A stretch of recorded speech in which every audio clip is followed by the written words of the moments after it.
Hi, welcome to another Tea Time Top Tip, all answering the question, why does it take so long for me to design training? Yesterday I mentioned about starting at the wrong time, starting before you were ready, which can inadvertently create a load of unnecessary rework and editing. Today I'd like to suggest the reason why it takes some people so long is that they start in the wrong place. What do I mean by that?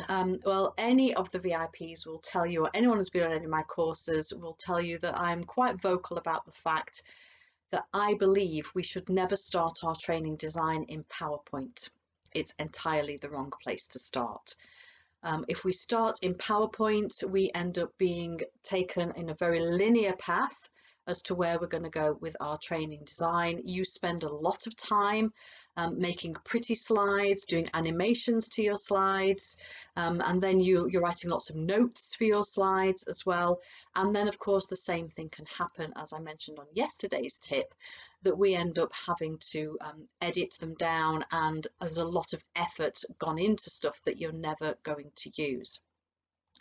I have always, and I would thoroughly recommend, that anybody starts training design by writing a session plan.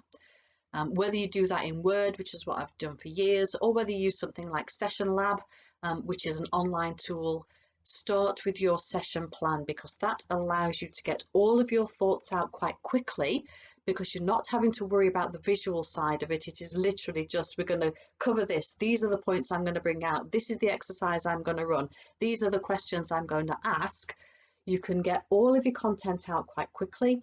You can assign your timings. You can move stuff around quite easily without it affecting anything else.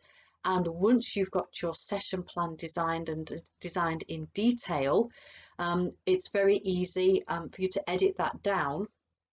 So we edit after the outline, we edit after the session plan, because when you've seen it in detail, you can see exactly what's going to work and how things are going to fit together.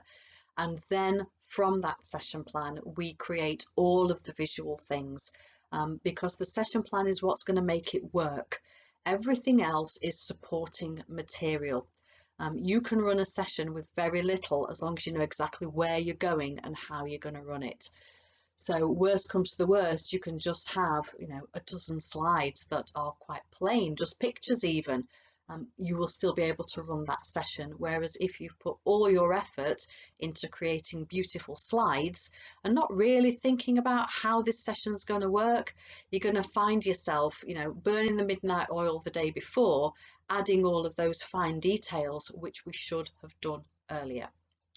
So a quick one today, if you start in PowerPoint and find that training design takes you too long, why not try starting somewhere else? Start with creating a session plan instead. You may find that you end up saving yourself half a day or even more. So hope that was useful, and tomorrow I'm going to have yet another reason why training design might take so darn long.